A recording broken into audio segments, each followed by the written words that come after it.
People, please get on your phone and call the attack line. It was 5 years ago today. The attack line came your way. It's never been out of style. Guaranteed to make you smile. Oh yeah. Zack Attack is here with this very special edition of the Attack Line on this Thursday, July 14th, 2016. As I just mentioned, today, in fact, this exact day is the 5-year anniversary of my very first Attack Line. Now, before 2011, I've been making YouTube videos, mostly like little slideshows you make on Windows Movie Maker. Of Ric Flair when he retired the first time, well, from WWE, and John Cena videos, like little slideshow videos. But I didn't make a video with my face on it on YouTube till May of 2011. I had a little test video.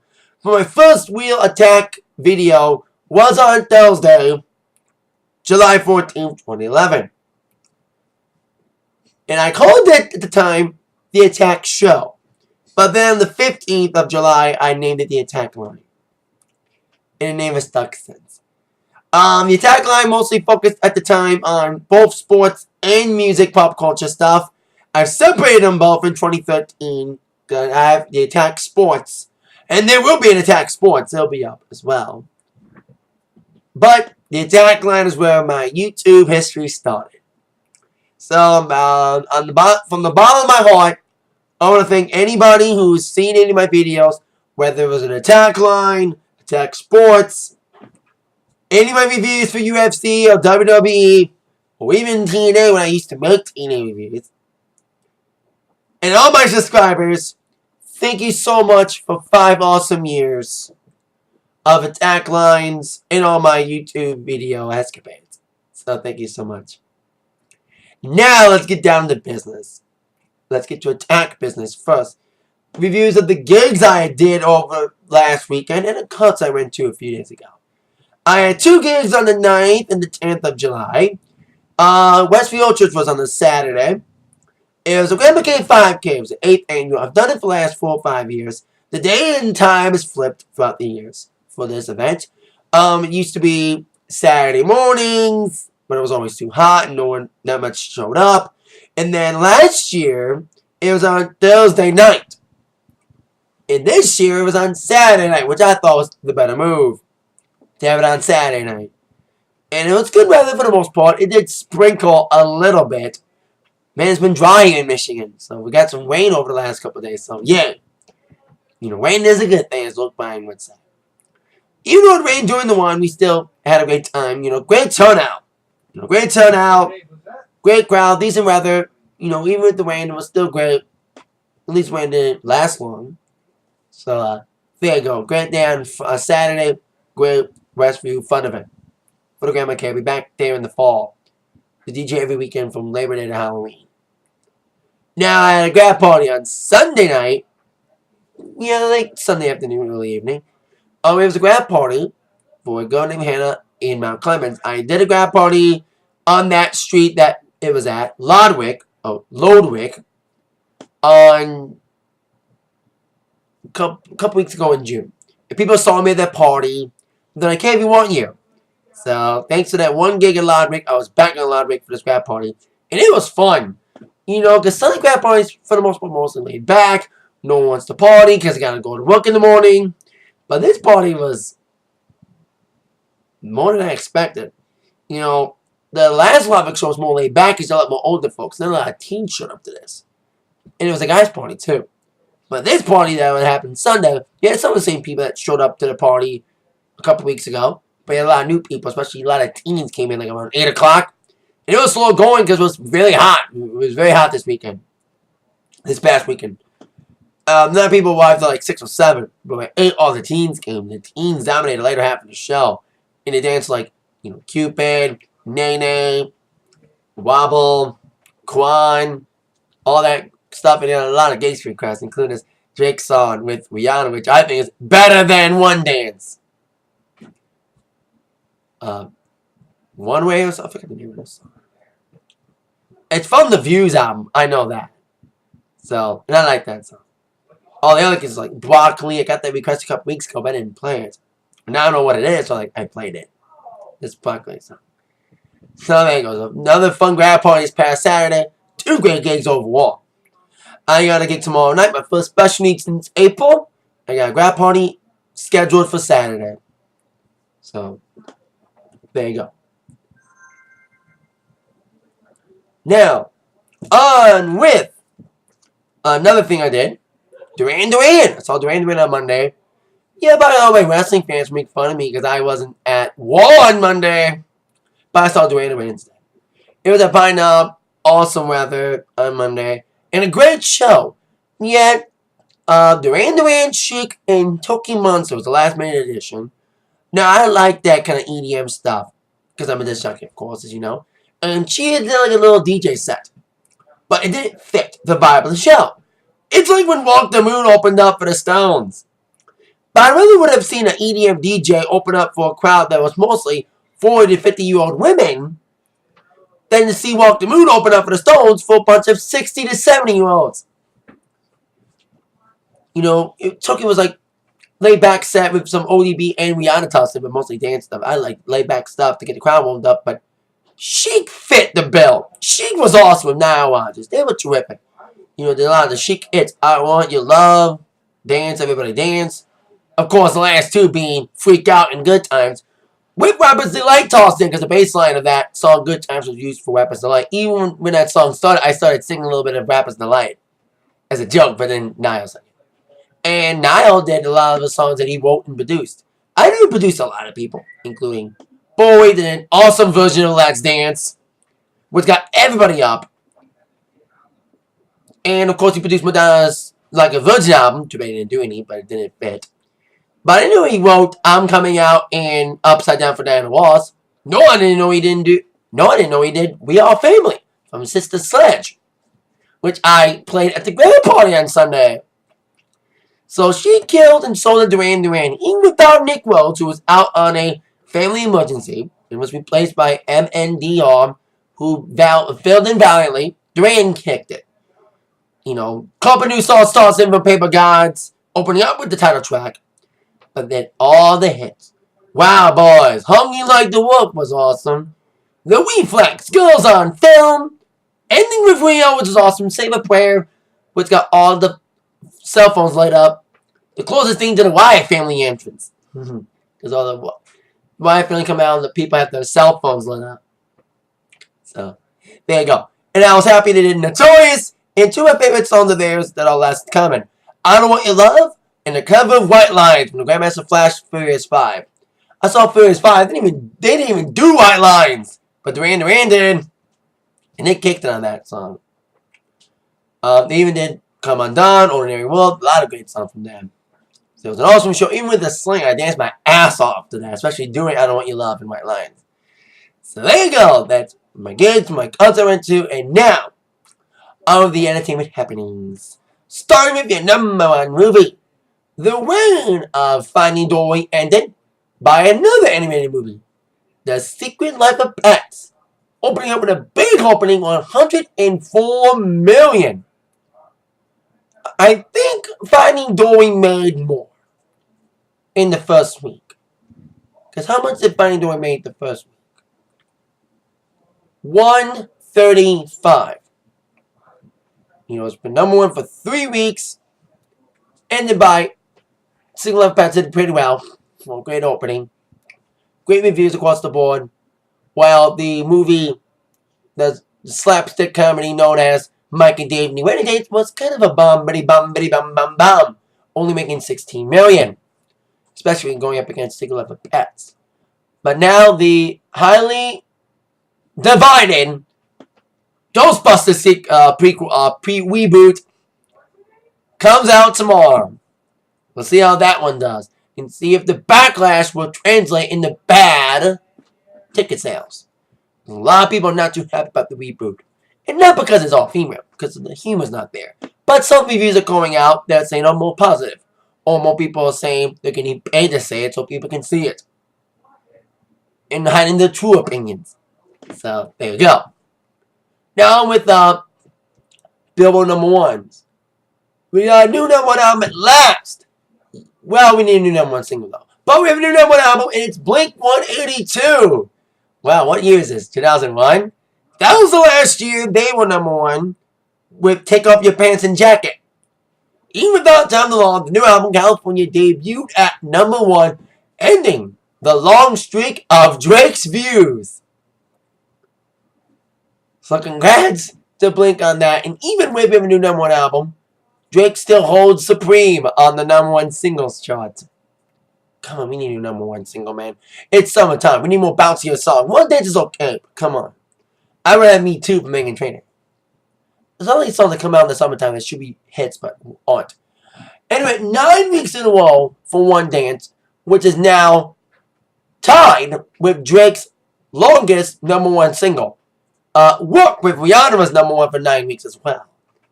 So congrats to Drake. Maybe he'll break his own record and have the longest #1 of his career with One Dance. So, there you go. Now, some things have changed and some remain the same when it comes to Atakline over the last 5 years. But one thing that hasn't changed, the fact that both the first episode and this episode did have one thing in common.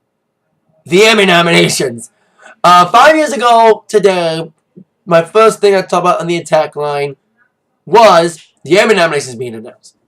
5 years later, the Emmy nominations are announced again, with Game of Thrones dominating with 23 nominations. But not too close behind is the intriguing and controversial FX miniseries The People vs. O.J. Simpson, scoring 22 nominations. I'll be getting nods for the miniseries categories. That's what I would guess. Probably Cuba Gooding Jr. got some nominations. So the TV movie, TV miniseries, yeah, it was a miniseries. Not TV movie. The miniseries will go up against Fogo, the controversial reboot of Roots from History, The Night Manager, among others, American Crime. That's some of the nominations they got. Cuba Gooding Jr. did get a nomination for Best Lead Actor in a miniseries or TV movie, and all that great stuff. But when it comes to some of the main categories, especially in the drama series, while Game of Thrones wants to weigh in again as the best show, the Golden Globe winning Best Drama gets its first ever Emmy nod for that honor, and that's Mr. Robot. Getting a couple nods. Besides that, it's Young Star gets a nod for lead actor, also referring to Rami Malek. Yet Kristen Slater, who got a Golden Globe for Best Supporting Actor, got nothing for his role in Mr. Robot. Interesting. Of course, Rami been going against Kevin Spacey, Liev Schreiber, Bob Odenkirk. I think he won last year. Golden Globes, I forgot. Of course, drama, you got Taraji P. Henson be nominated for Empire, even though her show got shafted for Best Drama Series for the second year in a row. Going against past winners like Robin Wright and Viola Davis once again a first Emmy for How to Get Away with Murder and all that great stuff.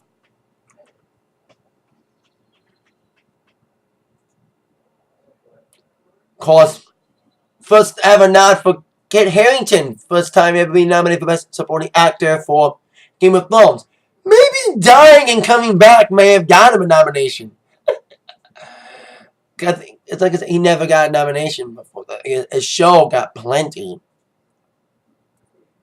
throughout the years, including winning last year. But he never got a nod, so congrats to Kit for that honor. Orange is the New Black, after getting a lot of nominations about the last couple of years, they got shut out completely. Got no nominations at all for drama nor comedy.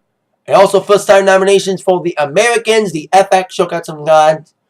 But The Good Wife in its last season got shafted out of all the categories. While in the comedy series, while Blackish gets its first ever nomination, so Master of None, getting shafted is all the CW show, despite winning at the Golden Globes, especially for Crazy Ex-Girlfriend, In Jane the Virgin reading a couple years ago, the CW is still treated like the ugly stepchild of network television, not getting any major series nods. And will Modern get back at Veep for winning last year, ending the 5-year streak of Modern? We shall soon find out. New rules made Veep get the victory over Modern, which some people say Modern may not be as good as it once was, but it's as good once as it ever was. I'd like to congratulate some reality shows, including, I think, for its first ever nomination, American Ninja Warriors, nominated for Best Competition Reality Show. Maybe $1 million winner got it nominated. We'll be going against Dancing with the Stars, Project Runway, The Amazing Race, Top Chef, and the reigning champion, The Voice. So, go Ninja Warrior, go Amazing Race, and Idol got shafted out of its final Emmy nomination. You know, it was the last season, so there you go. It won't go out with an award. Even Lip Sync Battle got an Emmy nomination, going up for Best Outstanding Structured Reality Show, going against the final season of Mythbusters and Diners, Drive-Ins, and Dives. We're going to get the variety series. Amy Schumer will be going for another win in the Best Sketch Comedy Series, or Best Variety Sketch Series, going against Ian Beale, SNL, Polandia, and Comedy Central's other big series for sketch, Drunk History. A lot of nominations in these awards. Some will be presented on air, some will be presented a couple weeks before, or day before, or whatever, another ceremony. So congrats to all the nominations, and all the people, and good luck on September 18th at 7 Eastern, 8 Central, 4 Pacific on ABC. Yeah, it's on a Sunday, not on a Monday, but I think it might be going up against wrestling pay-per-view. Anyway, let's end with nostalgia. Nostalgia is king. A couple months ago, I was at Meijer, and they had like a replica of the Sega Genesis, but it had like all the games built in. Kind of like a couple years ago, we had like that Pac-Man thing with all the games built in on that. I had one of those. You know, plug and play things. They did it with Sega Genesis. And now Nintendo's getting into that game too. It's been quite the week for Nintendo with Pokemon. God, if I seen one more Pokemon Go post on Facebook, I'm going to slap somebody. I've been seeing a lot of that. And the whole political scene about the whole Dallas thing. That happened last week, the shootings and stuff. And I don't want to talk politics. I'm not that educated, so I don't want to make any rash comments. So I'll leave it at that. So if Pokemon Go dominating the scene, despite people unwillingly signing their information to be viewed upon by Google, Nintendo added more great news as they're making a mini NES. Yes, to honor the late 30th anniversary of the NES, or as a cash grab. Nintendo announced that they'll be releasing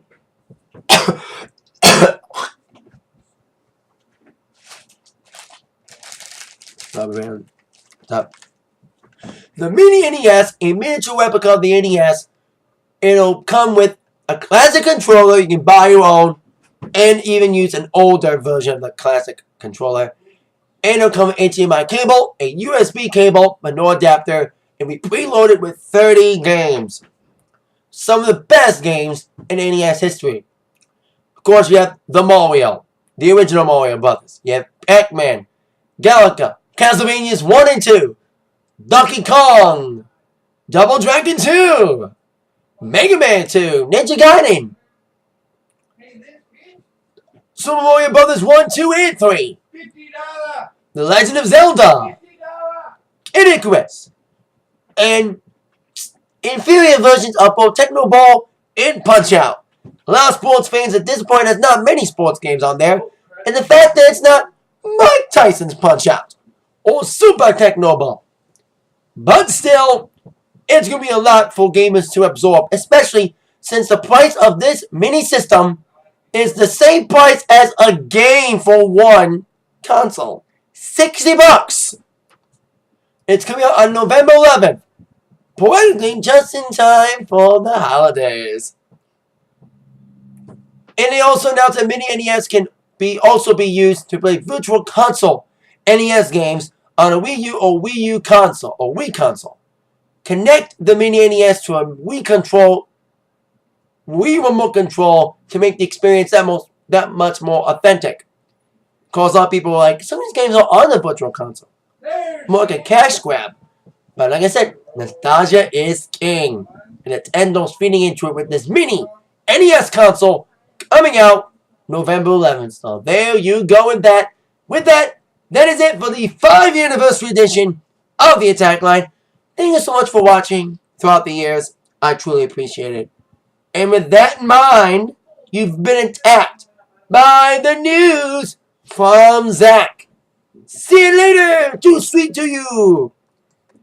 And here's to the last 5 years and the 5 more years of the Atakline.